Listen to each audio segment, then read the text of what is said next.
All right, hello everybody. So today we'll be talking about trade, which is topic A.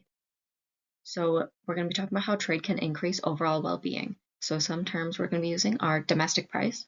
So that would be how much it costs to make a good or service domestically within your own country. And the world price is the general price or price of the good or service in the global market. So that's with trade. And that's only really set by a few really large economies. So pretty much most of the countries can't really affect the world price there. So why would you export? So you would export a good if the domestic price of a good is lower than the world price. So if it's cheaper for you to make here, you'd sell it to other countries to make a bit more profit. This is because you'd have the comparative advantage. If it's cheaper for you to make it, why not specialize in it? And you would import if the domestic price of a good is higher than the world price.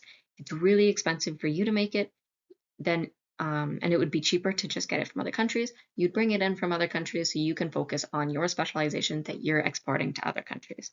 So it's cheaper for you to get it from around the world than to purchase it locally.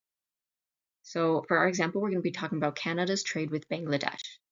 So when Canada exports a good, Bangladesh would import the good. So Canada exports many resources such as wheat, fertilizer, legumes to Bangladesh. So Canada's really well known for its agriculture. So that's because we have such large farmlands. So we have Canada's very large, so most of it is able to be used for farming. So that's why we specialize in it. It's cheaper for us to make because we have resources such as our land there. Whereas Bangladesh, they wouldn't be able to specialize in it because they're a small, dense country. So Canada has comparative advantage there in these kinds of resources, so it's cheaper for them to sell it to places like Bangladesh, and then Bangladesh can get it from here. And so when Canada imports, Bangladesh would export. So Canada imports clothing from Bangladesh, such as suits, t-shirts, sweaters.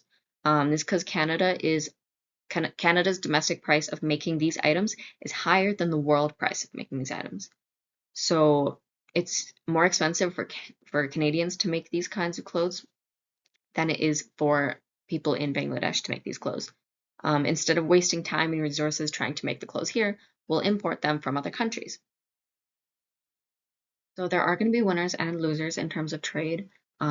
People will have to pay more or less depending on the world price, and people may or may not be able to keep up with the prices for sellers specifically. However, the total gains exceed the total costs. And here are my sources. Thank you very much.